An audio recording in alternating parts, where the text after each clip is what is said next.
just because I don't believe or agree doesn't mean I can't learn from you. Why did you have to bring that up? Okay, that one I'm super embarrassed about. Do you like me?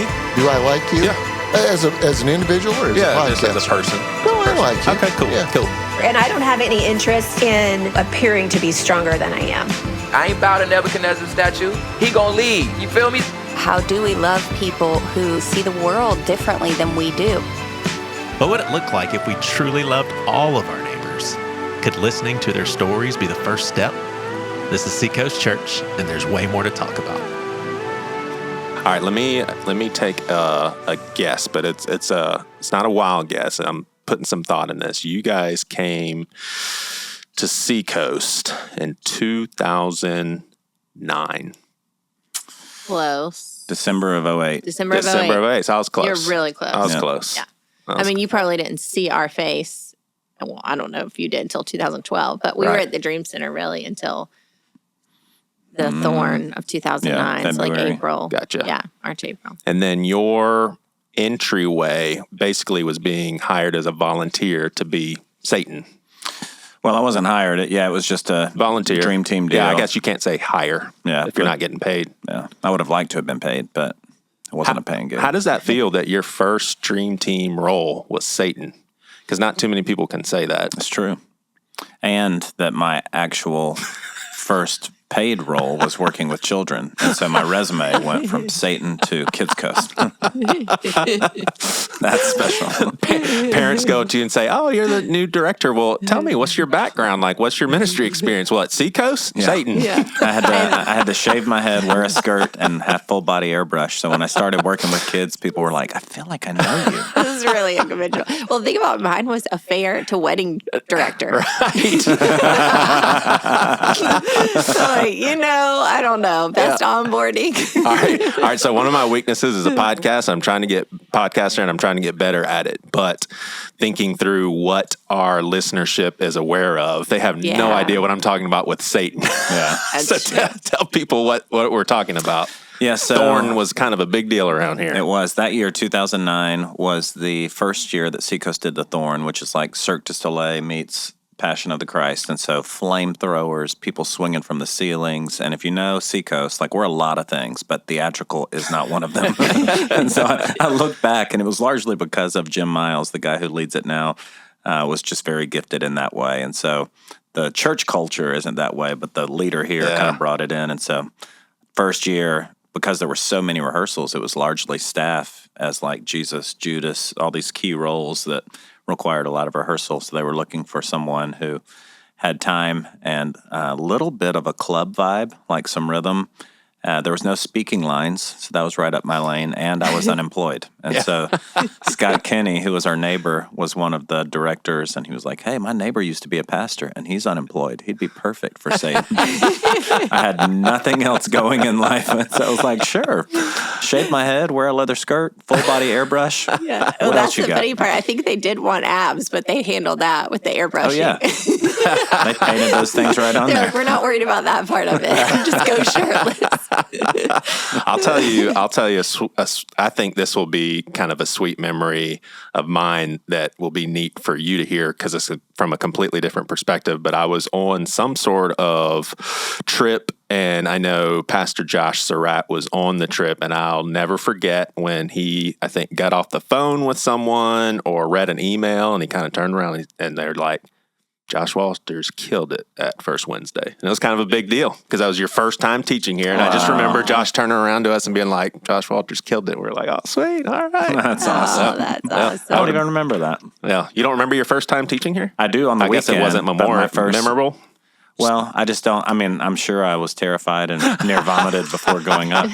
I used to be so like, I'm telling you, even doing the open and close, the host moments, man, talk about nauseous and like, even still now, I get antsy, but. Yeah. You know what's the worst is there's certain things that you know so well and you can botch it, and that's the closing. Oh. There was a time when Pastor Greg came to our First Wednesday, and so I'm a little extra nervous because he's there, and we're closing with the blessing, and I go blank.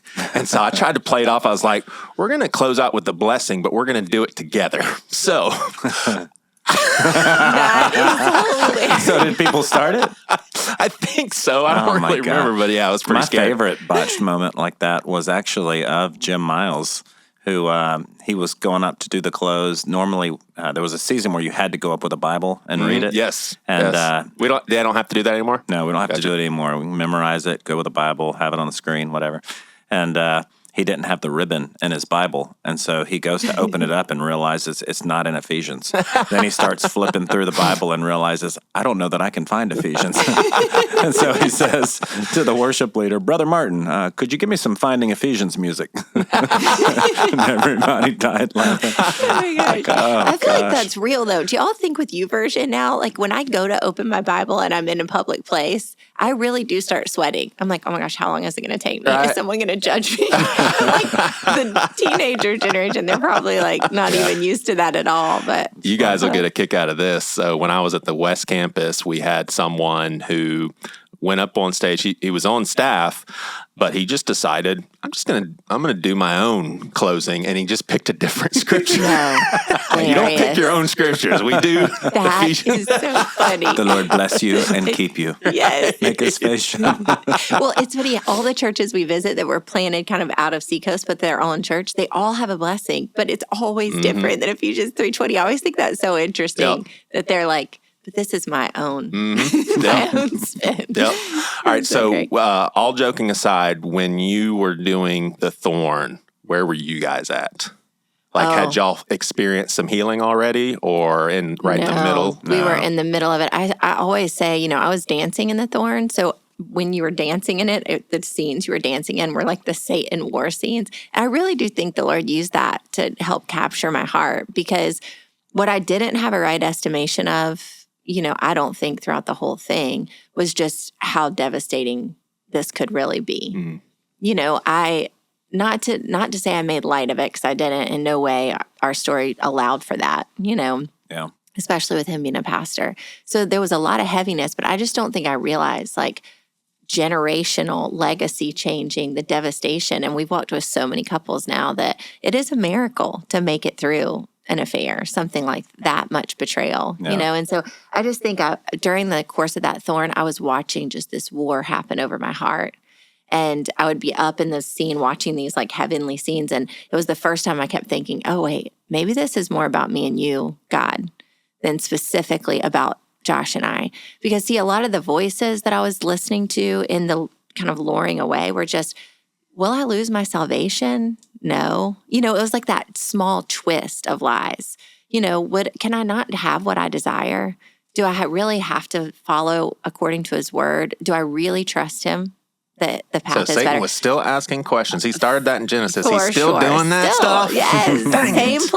Same playbook, And it was all just twisted, twisted truth. So we were still not in a great spot at all. But I think at this point, we at least had the hope of like, okay, I think we can get through this. I think Josh had the hope too once we moved, but that had been 6 months after the confession that we actually had moved to Charleston. Yep. Yeah, I think for me, I was looking more for like new memories and shared experience. Because even when she would get home from work, I could just see it was such a downer. She didn't really want to be with me or around me still. And so, but she wanted to stay in our family. And so being able to be a part of the thorn gave us kind of a shared mission for a season with her, with the girls, coming to church, being around healthy new friends. And so, yeah. Now, did you ever give in to those voices to the degree of, I think I am going to leave Josh? Like, I look back and wonder, because like I said, I don't think I really realized the heaviness of the situation the whole time. I mean, did I ever pack one bag? No. Did I ever make a plan? Did I ever meet with a lawyer? I had never had any practical action steps beyond my thought life.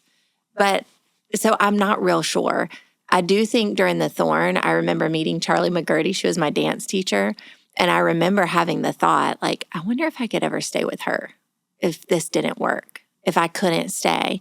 I wonder if I could bring the kids and stay at her house. So, I definitely had thoughts, but did I ever have any actions? No. So I look back and I'm like, I don't know. Mm-hmm.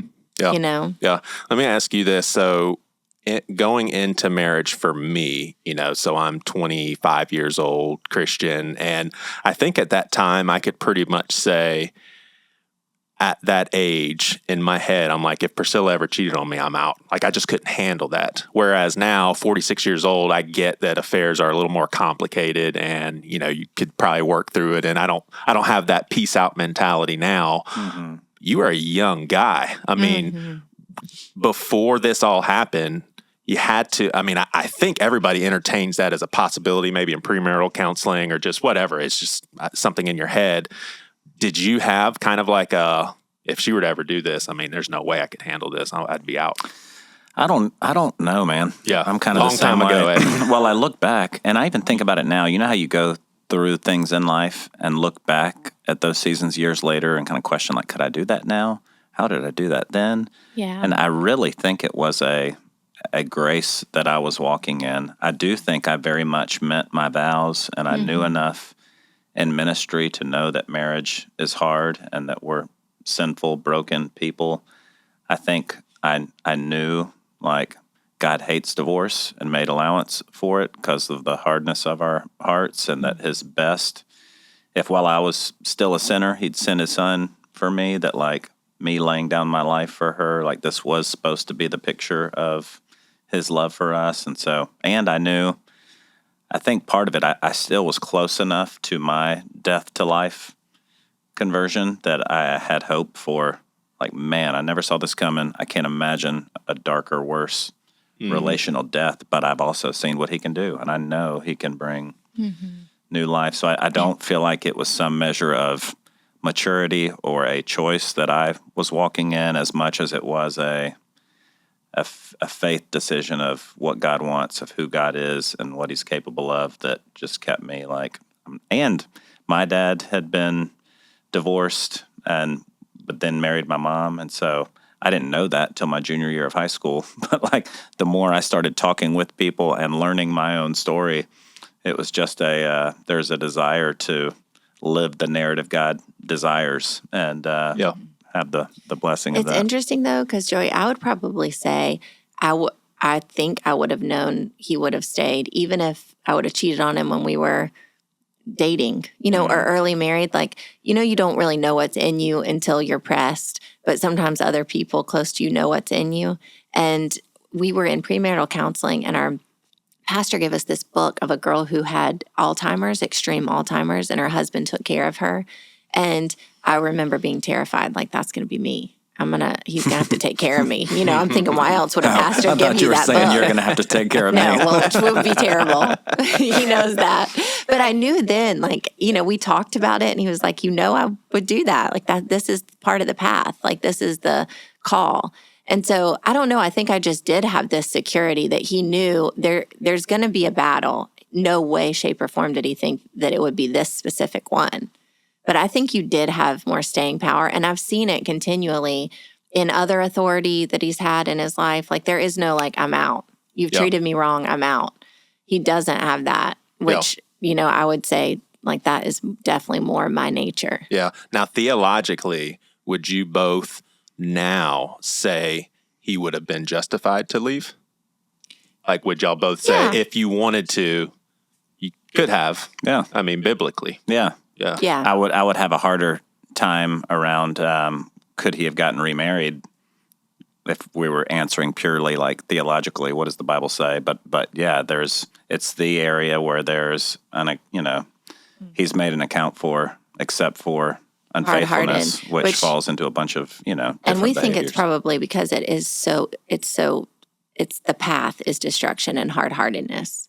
So when you've done that specific sin, the sin against your body, your soul, your mind, your emotions, that leads to a hard-heartedness that potentially can you recover from without Jesus, So I think we both have so much compassion and empathy for people that are there, that find themselves there. But I do think one of the things that we've said is the couples that we've walked through, and this is just our specific story of walking with a lot of other couples, when there is someone else still, that rebuilding is almost impossible. Yeah. What do you mean when there's somebody else? For instance, if it's been an affair, a betrayal, a gambling addiction, a hurt, an emotional abuse, anything that it's like, people, Bible would justify, okay, you just need to start again, or God will bless it. If they have given their heart to someone else and that person is still in the picture and they are able to engage their heart in any way, rebuilding is almost impossible because of the nature of hard-hearted. What that means is you've chosen to love someone else. So you're putting time, energy, attention, emotional connection elsewhere. So that rebuilding phase, it takes a full, wholehearted devotion to God and each other. Yeah. So that's the other part of it that gets complicated is the people that we see, they may be separated for a year, but the minute they meet someone else. Primarily really because challenging. when we first met each other, mind, will, and emotions, there was a desire to be one and be with one another. But as soon as you give your heart to someone else, have emotions for someone else, and you start to question, do I stay or go? Well, you've already 2/3 left. And so if they're still in the picture, learning to love by way of dying, laying my life down, is near impossible. Now, for you, did it just boil down to a decision? I've got to decide to cut him off completely. Like, I've got to decide that I'm not answering phone calls, text messages, and I know technology was probably a lot different back then, but was it just a decision that you just had to make sort of thing? I think so. I think a million decisions still. Yeah. The fact that 16 years later, I've never looked him up on Facebook. There's a million decisions that just say no, this is a no.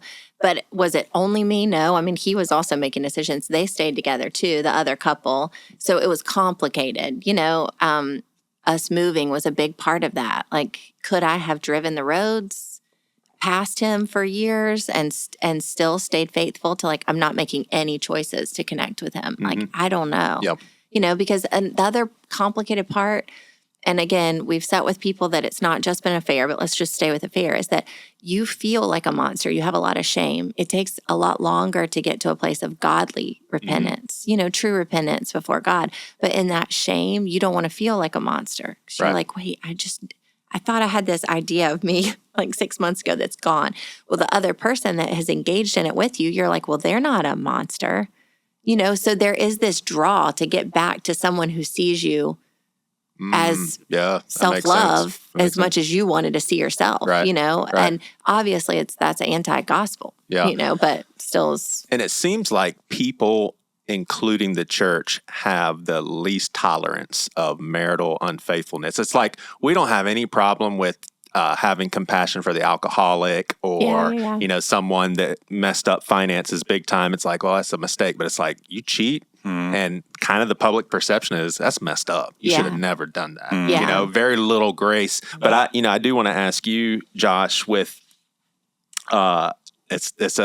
we hear this all the time, but when it comes to divorce, affairs, typically the rule of thumb is, okay, she cheated, but it wasn't all her fault. There's contributions to, how would you frame that up in this situation? Most people would say, well, you had to have contributed somehow. Yeah, that's a big part of our book, actually, and that in that season, I realized very quickly there was no switch in her I could flip to make her want to stay, make her love me again, make her feel different about me, regardless of how much I served her, wrote her letters, brought her snacks, prayed over her, whatever. This was going to have to be a God thing. So in that season, all I could do was focus on me, and by way of going after God for my comfort, going after God to help me deal with my anger, going after God to help me deal with my just deep sadness, because she didn't have the love for me or just capacity to care for me in that way. And so, would you have even wanted her to? If she was ready to console you, would that have been a safe setup? Yeah, I definitely wanted it, and that I wanted relationship with her. I didn't know what new looked like, and I believed God could do it, but I wanted her emotional availability, physical availability. I wanted all of her. And did you ever go through bitterness to where you're just stay away from me? Mm-mm. Gosh, that sounds like a miracle. Yeah, not to ever fall into bitterness. Yeah, it is. But in that season, to nothing against you, but Just, that's a miracle that you of all people.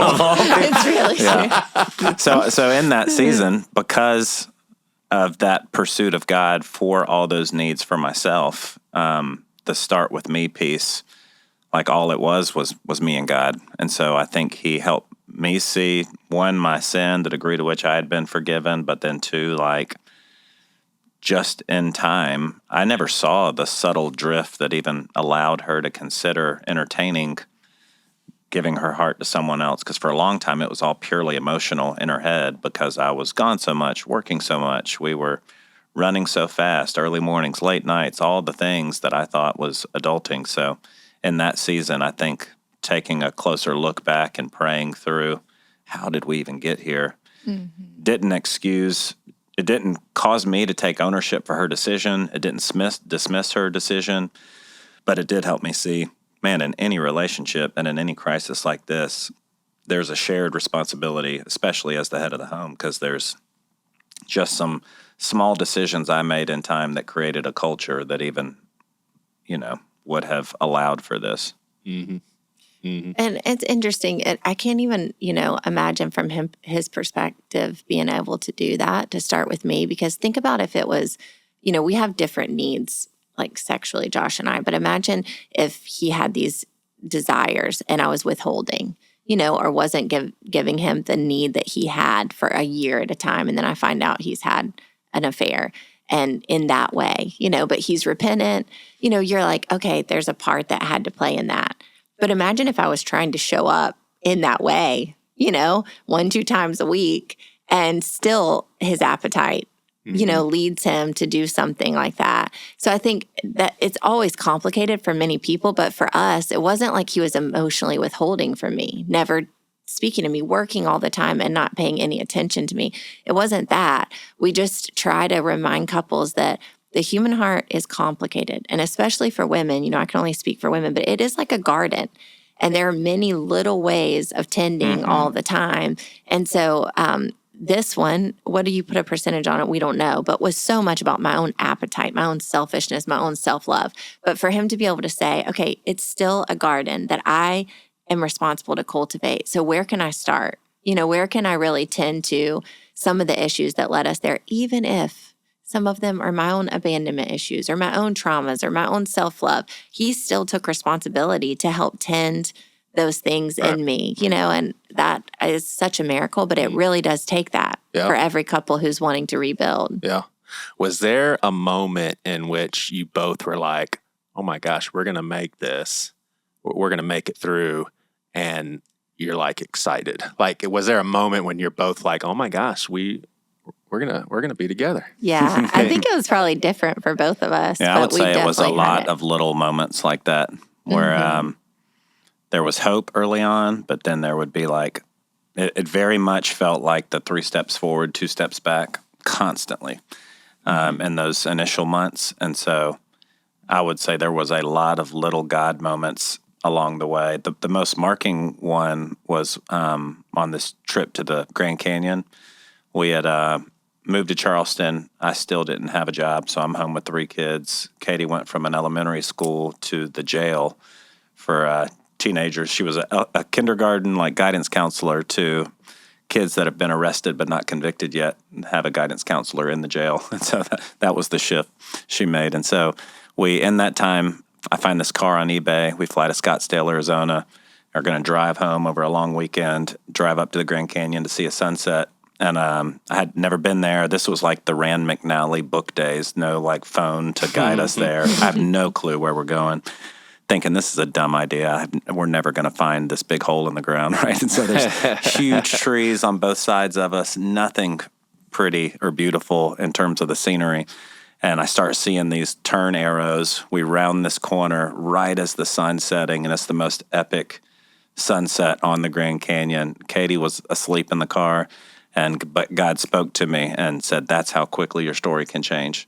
Wow. And man, I just started bawling. Katie woke up like, what happened? You okay? And but that's where I think my hope before had been more anchored in the truth of God's word, but I hadn't really heard it for myself. And so, man, that every day when she got home from work, I would peek out the window to see is there a look in her eye? When she woke up in the morning, I just knew all it takes is one word from God, one moment with him, and he can flip the script on this thing. And so I'd say that moment was the one that really birthed like real hope in me for That's cool. life Yeah. and change. I can't remember when that Grand Canyon trip was because I think that was sometime August, September, right? After, I don't remember when it was because I think for me, it was the next year, 2009 in May. So we had moved to Charleston in December of 2008. And I know it was around Mother's Day, but actually this is a part, I don't even know if we share this in the book, but Josh had found where I had tried to contact the man again, or we had been writing or something. And that night I was just devastated because, see, most of the time for me in this path of healing, I was scared of me is what I was scared of. I knew we would make it if it was according to Josh, but I was like, what do I do with myself, And I don't think I could really trust God with me. Right. Kind of like the things I want to do, I don't do. Exactly. And really like, God, can you handle me? Like, are you going to be able to heal this, brokenness in me? And that night, when I was so full of shame, I went to bed and it was the lowest point and probably in my whole story, but I heard God's words over me and I hadn't heard him like in my ear through this whole thing. And I just heard him say like, Katie, I love you. I have plans for your life. And I just think in that moment, I knew, okay, he can handle me. He is still speaking to me. How? Right. How does he still want to walk with me? But once I knew that, I'm pretty sure, and we never had any contact again from that point on, which you would remember more than me. But I think that ended any kind of like luring back and forth, But but in general, I just know what happened in that moment for me was like, okay, God is going to restore my heart to Him, And once that could happen, like what was impossible for Josh and I. Right. Josh, with this other guy, like if you had connections with the mafia, like is Definitely. I don't know what you were going to ask, but definitely. Hey, No. this actually may be in some personal territory.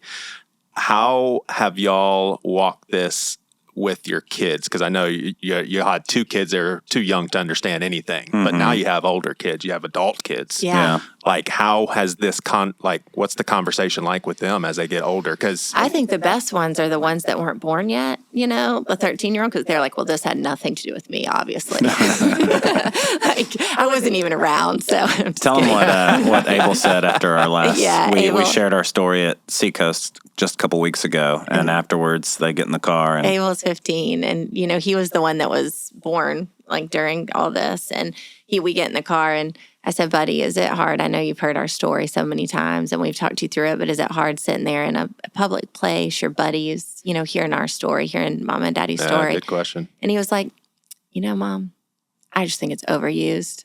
He started laughing. And then he started laughing. He's like, I'm just kidding, Mom. It's powerful. He was like, it's powerful. You got to tell it.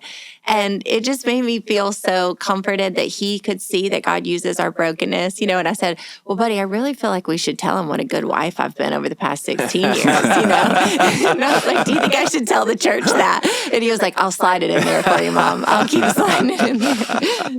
I think it's they've got a lot of close friends now whose parents have gotten divorced, and they've been able to see the impact on their friends and the brokenness in the home, and then going to hang with their buddy and it just being with mom or dad. And so culturally, relationally, I think they've seen it and felt it close enough that they know, and they've walked in on us having an argument. Oh, good gosh. Good gosh, Pastor Josh. What does that have to do with it? I was totally saying argument until you went there. My goodness. I'm red. Yeah. And so, but they know that marriage is tough. Like they feel the tension, but they also see the like, man, we are a high touch, high love, snuggle family with the kids, with Katie and I. We have date night every week. So they see us pursuing each other, loving each other, desiring each other. But then they also see us in the, like, I don't know that, I ever saw my parents fight. I'm sure they did, but like I never saw it, and so, but our kids see the raw and the real. And so I feel like with our story, there's details obviously that we haven't shared just because Right. they don't Age appropriate. Yeah, they don't need to know the details, but they know the story in full. And I think it speaks to the power of God and the blessing that we are walking in and that they have. And I think often, you have all these prayers for your kids that they'll be devoted to God. They'll walk in a faith of their own, but none of that are you really in control of. But what we've said is we want to show them an authentic faith. Yeah. Like we just want them to see an authentic faith in us. And while you don't want this to be a part of that display, it is a part of that display, But I'll tell you, one of the things that's been the hardest for me is you would think what do you have to own with your kids was like your actual sin or the pain of your sin. But with our 20-year-old, a lot of her core memories were in our rebuilding of our marriage. She was like 3 or 4, I guess, when we moved to Seacoast. And this generation wants you to own your mistakes. Anyways, our generation, I think we just had to look at our parents and be like, all hail, and then work it all out later. But this generation is like, let's talk, let's talk about childhood.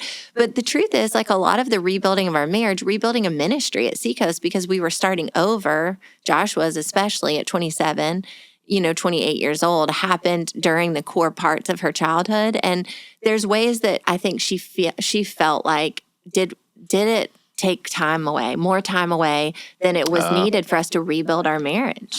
Which, in all honesty, probably yes. Probably yes. And so I just think I've had to own that with her. Like there's so many layers of consequences that, we know that Jesus's mercy will cover, but there's still pain involved for all people. Right.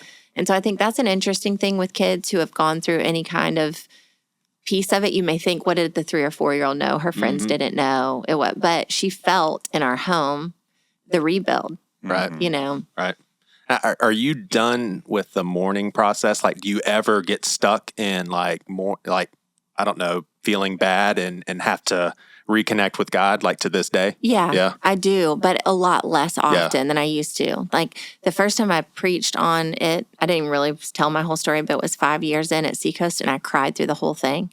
And afterwards, Jenna was like, I think we're not ready. I think you're not quite ready yet. And we saw a first couple at 5 years in and I cried through that whole thing and had a lot of self-righteousness also. Like, Josh, I wasn't as bad as him. I knew I wasn't ready. And so, but it still is hard. The pain is different. It's not shame. It's more like, wow, that's really vulnerable. Right. Lord, we're good with that. I'm good with that because you see me, you love me, you clothe me, but it's still exposing. So it's different than it used to be. But I connect with the pain of it still from our story because we're sitting with so many couples that are right there. Yeah, most time. Katie was laughing the other day, laughing at me and my emotional distress. But any time we go to pray for a couple, it's like, man, I can so easily touch on, it's like I can access that pain. And I cry pretty much every time just because they're no longer empty words. It's like I know how they're feeling. I know the dark night. And when I go to pray for them, man, it touches on that. But the picture to your previous question, the mourning, even to this day, that God gave me for both of us, and that was on a, like if you're riding a tube being pulled behind a boat, and it's like a 15-foot rope. It's like, man, every time you hit the wake, it's going to shoot you up in the air. But if the rope's 40 foot, 50 foot, the longer that time goes, like it doesn't do away with moving analogy, but you don't get air. Like I can think about it. We can talk about it, teach about it, counsel another couple through it, and it may trigger a thought or two that will lead to an emotion that I can quickly just dismiss. It doesn't, whereas used to, like, man, it would turn on this movie in our minds and trigger this place of, sadness or anger or shame or, whatever it was that I just don't think we're there anymore. One interesting thing, though, that has happened through sharing this story so many times is that it's put me really in touch with the mercy of God again, which, we have to always remember the mercy of the cross. But in this way, I've been thinking about how if this was in any other generation in history, I probably would have been killed or in jail. Gosh. And I don't know why it's just been sitting so much with me that like I could be in jail. She can be really dark. I did not know the dark side. Do you listen to emo music too? I'm like, how did I go so dark? But then let me tell you what it's done is somehow I have started like thinking about death. Okay, jail would be honestly like the deepest fear for me because I would be away from Josh, away from my kids and couldn't get to them in human body. I think that would be worse, but it's made me start praying for people in prison. Wow. I got in touch with, there's this person doing incredible prison ministry with women in prison here at Seacoast.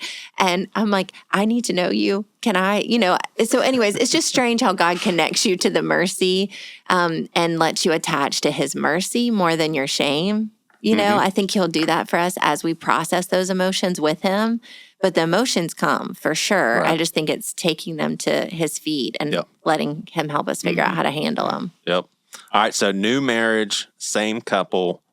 How was this birthed? Who had the idea? Did somebody recommend? Definitely me. Is you? I'm just saying, no. Probably. Not. I think it started just in conversation because once we were maybe like 8 years in, a couple years after that first time she talked about it, we realized man, we were sitting with so many couples and it was always 8:00 at night up at the church in some random room, or we'd go over a couple's house at 9:00 once their kids were down. Mm-hmm. And it was a place of man, because God had done it in us, we had the faith that he could do it in any story. And so we were kind of like hope peddlers, but just realized very quickly there is way more need than we have capacity to sit with and share. And so if we could write all this out in terms of the principles, the moments God spoke to us, the things he did in us, that maybe that could be because we had such a hard time. I mean, we saw so many different counselors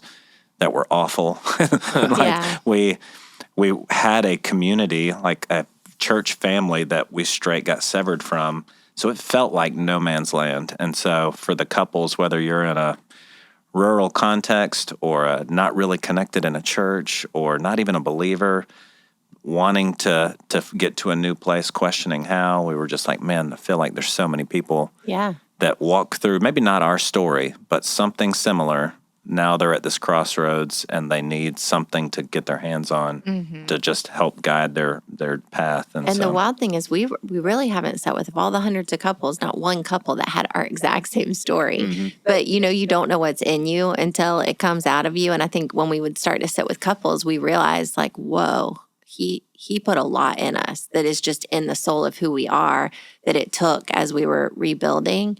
And so a lot of that content we never thought about putting in a book until we got to the point where we were up at the church at 10:00 one night, then the next night, then the next night. And then 2020 happened.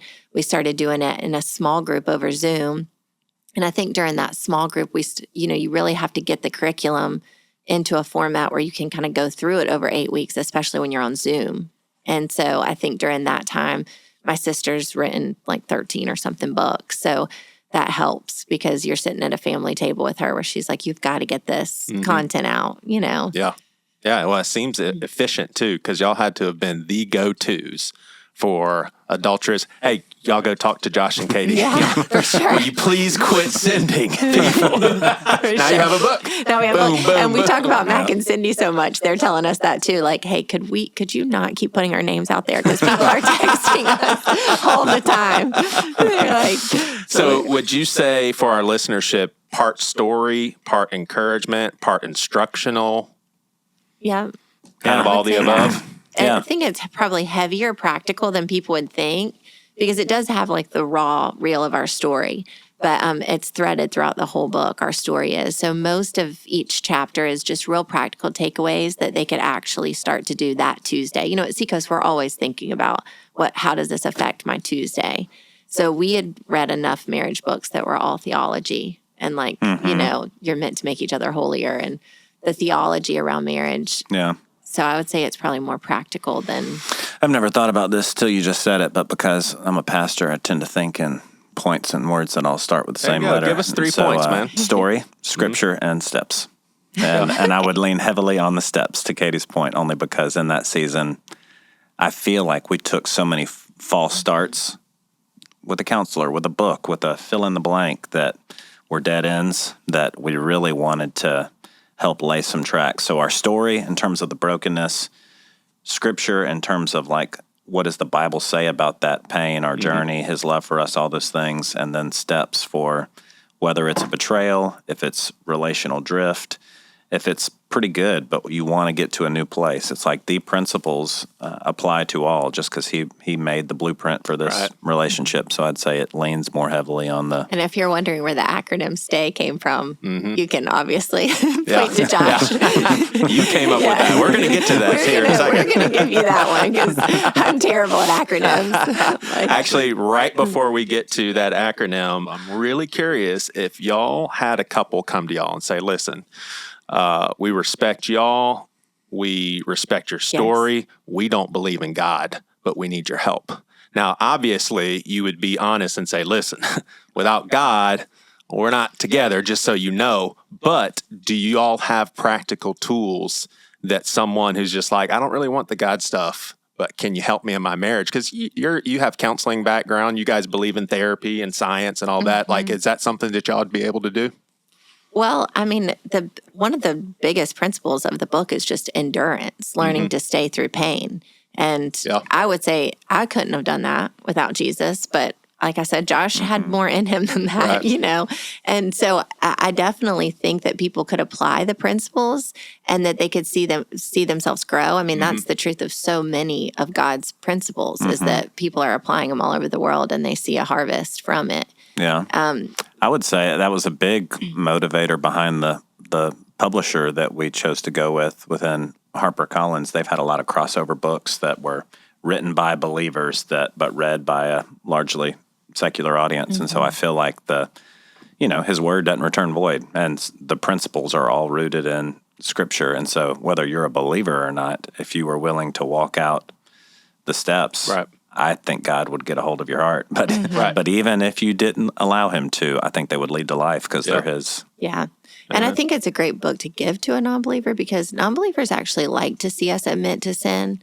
Christians don't like to let Christians admit to sin. We don't want to hear it. Non-believers are like, we all know that you don't have it together. Just tell us it's happily and ever after. It's very true. So I think they're like, oh, good, somebody's actually being honest. Right. Yep. You know? Yeah, for sure. All right.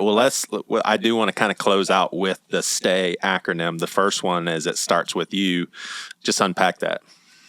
So that is really all about when there's been, whether it's a betrayal, something like this, it's often or just drift. It's much easier to point a finger and blame someone else than it is to take ownership for yourself. And so not dismissing their decision, not you taking responsibility for their actions, but your attitude, you are the only thing that you can control and bring about change in. So start with you is really all about like, hey, before I go blaming you, calling you names, getting all over what you've done, let me take a closer look in to see what have I contributed to this, to own that and let God. And we still use that in small arguments today. That's why we say these principles, when they get practical, they're helpful, even if you're not going through something where you're standing on a pile of rubble like we were. We get in an argument and it's so easy to see his wrong. Like, you've made me feel this way. This is what you've done. But if you can just take a beat and say, okay, what have I done to contribute in this moment? Where am I off base? Right. Where am I expecting something I'm not even giving? Yeah. It can really help you to move forward. Yeah. And the T, we kind of already addressed it, but take any divorce talk off the table. Yeah, that, and also mentally quitting. Marriage is difficult. Right. It's really challenging. And if you have two people that are just think that they're complacent, coasting, like that just does not work. So Pastor Chip Judd had told us when we got here that we needed to be a 10 and everyone else a 2.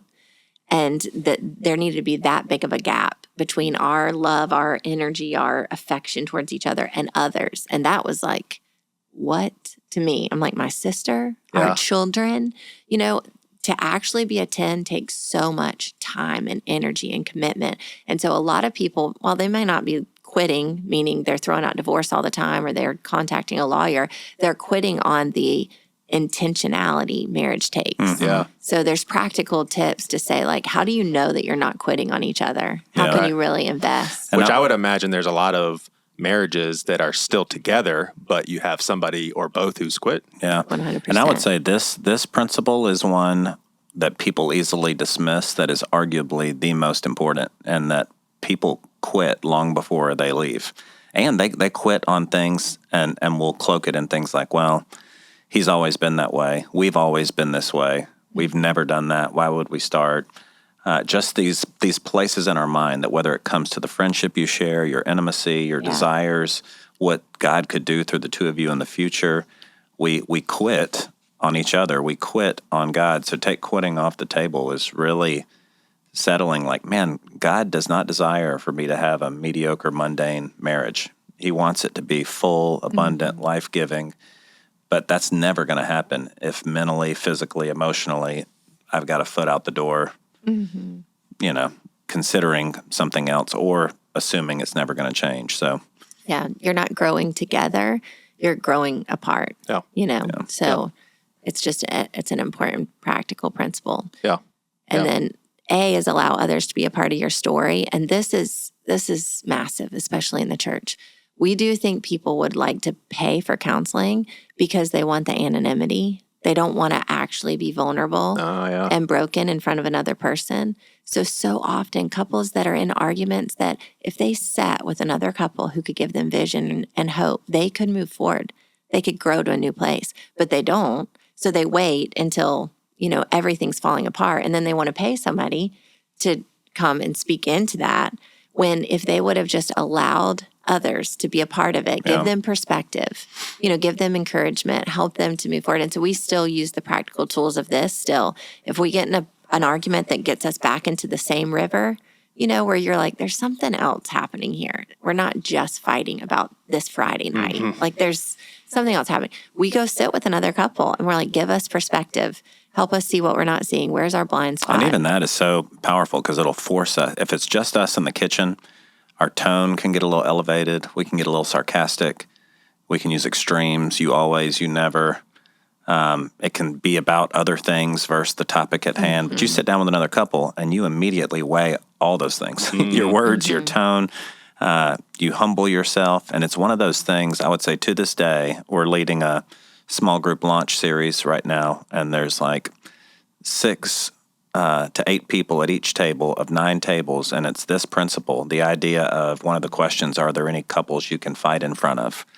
Folks you could sit down with to help you process, and it's just a foreign concept. It's like, what? And so it feels like, when couples, you wait until you're at the end of your rope to get help, and even then, you reach out for counseling instead of phoning a friend. There's just this, in terms of being fully known, especially within the church, like, man, we've all got stuff. Yeah. And if you could, people don't have to have walked the road that you walked, but if you'll just sit down with them, confess your sin one to another, that you may be healed. It's like there's so many passages that speak to that kind of vulnerability and what God can do. Yeah. So. Yeah. Caitlin, do we have the thing that we're going to show the viewers here?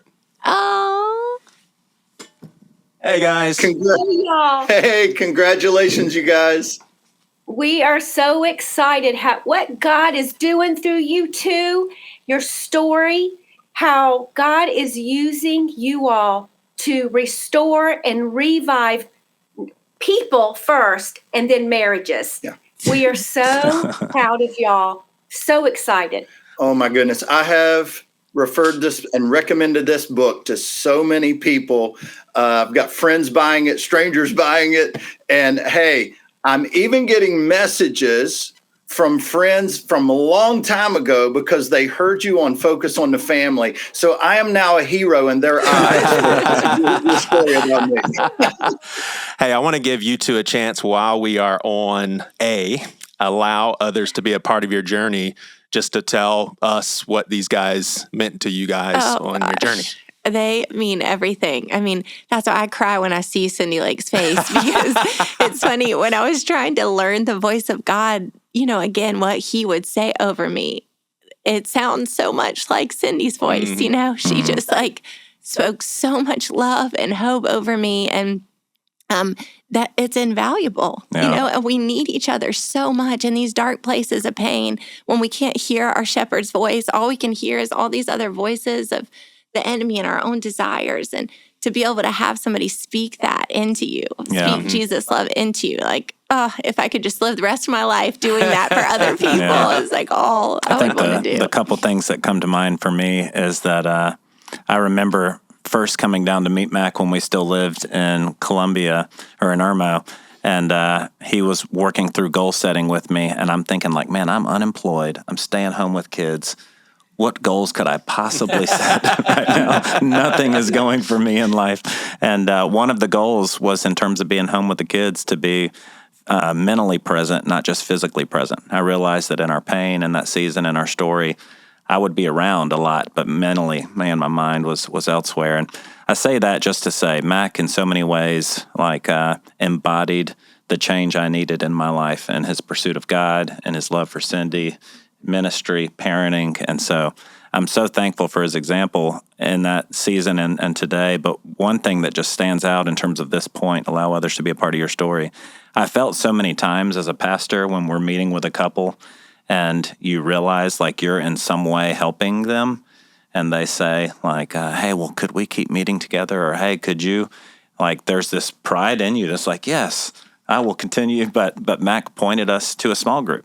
And so it's just a sweet, to this day, why I love so much sitting down with a table of couples wherever they are in their journey, because it was the power of community, not just the power of a couple, that really brought about change in us. So, man, love them so much. Awesome.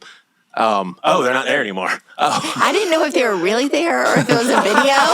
So I was like, is that really Cindy? Do I wave? Was that actually live? Yeah. I was wow. Oh, my gosh. I didn't know. I thought it was a video, but I was also I thought you said play that deal, and so I thought you asked them to say something and then sit there and smile. Same, I did too. I was like, am I going to look like a crazy person, like still talking to her?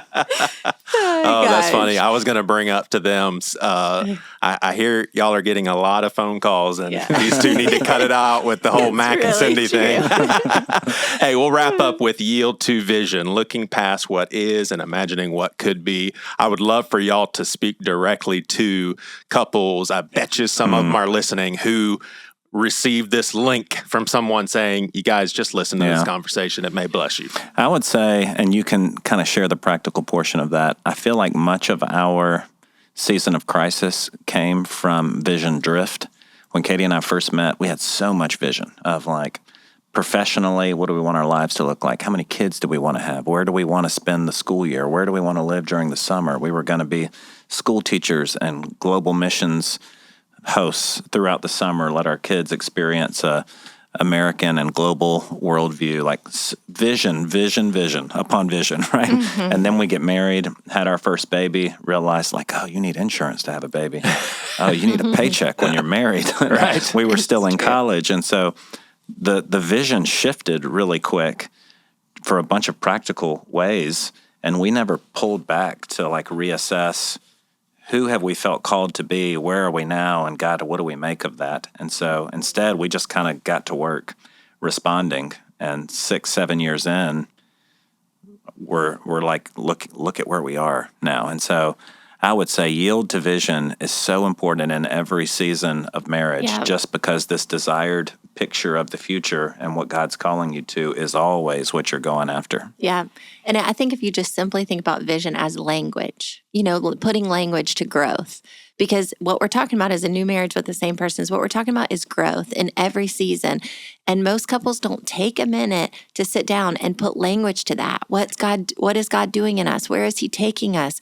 And then to be able to say that, we look back at our story and we say that marriage is hard and complicated. It's a garden.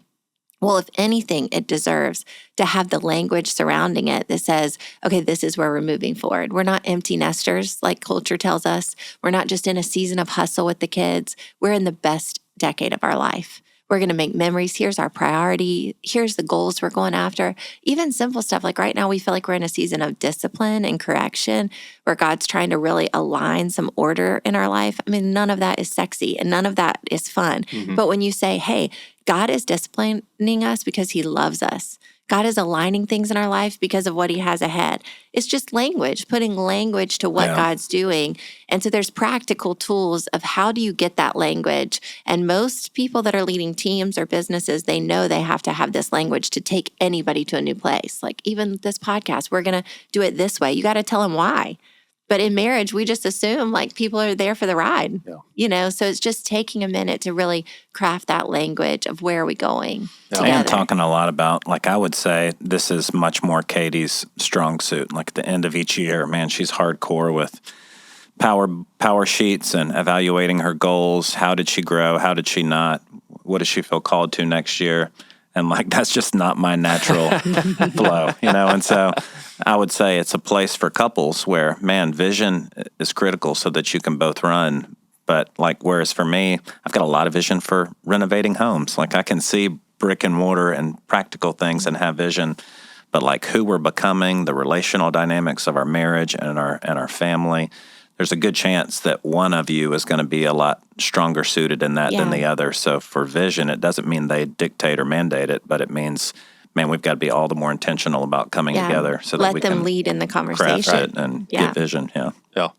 Hey guys, they didn't even realize y'all were live. They thought it was a video. We did not know that y'all were. I was like, am I going to look like a crazy person just sitting here like waving? I thought maybe Joey had told you to like say a word or two and then sit there. Just nod. I gave them no prep. They had no idea. Hey, we did share some laughs before y'all joined us. I hear that part of their story is you guys, and they've been telling their story to a lot of people, and you guys have been getting a lot of phone calls of, hey, can you help us? Can you help us? Can you help us? Our calendar has filled up with marriage counseling. So they had to come up with an alias, right? Like not Mac and Cindy Lake, it's John and Barbara Johnson. I will tell you this. The cool thing is, before Mac and I meet with particular couples, and we literally, in our preparing our hearts and praying for that time with them, we have such an excitement because we have lived through seeing two people that were so broken and were absolutely hungry and desperate to fight for what God's best for them. And we saw it through their lives. And so Katie and Josh are so much a part of giving us the heart and the willing to fight with these couples. And so not only are Josh and Katie changing people through them, through this book, through everything they put their hands on, they've extended it to us. And we're able to have the hope and the encouragement because we've lived it with them and just so grateful. Awesome. Thank y'all for carving out y'all's morning to pop in. Yeah, happy to do it. Congratulations again, you guys. Thank you so much. Bye-bye. All right, so we'll wrap this up with focus on the family. How was that? Was this more fun? Y'all can be honest. Yeah. Honestly, you're better at it, All obviously. right. I know they've been doing it longer, but I'm just kidding. Oh, they call me all the time. They want me to work for them. Hey, if people only had time to read y'all's book or Tim Keller's Reason for Marriage, which one should they read? I would say listen to things you don't hear on Sunday and read our book. High five. That's awesome. Thank you guys for listening. Yeah. You've been listening to the Things You Won't Hear on Sunday Seacoast podcast. In the show notes, you'll see a link to our Facebook group page. Also, we'd love for you to consider subscribing so you get these episodes downloaded right when they come out. Thanks so much for listening.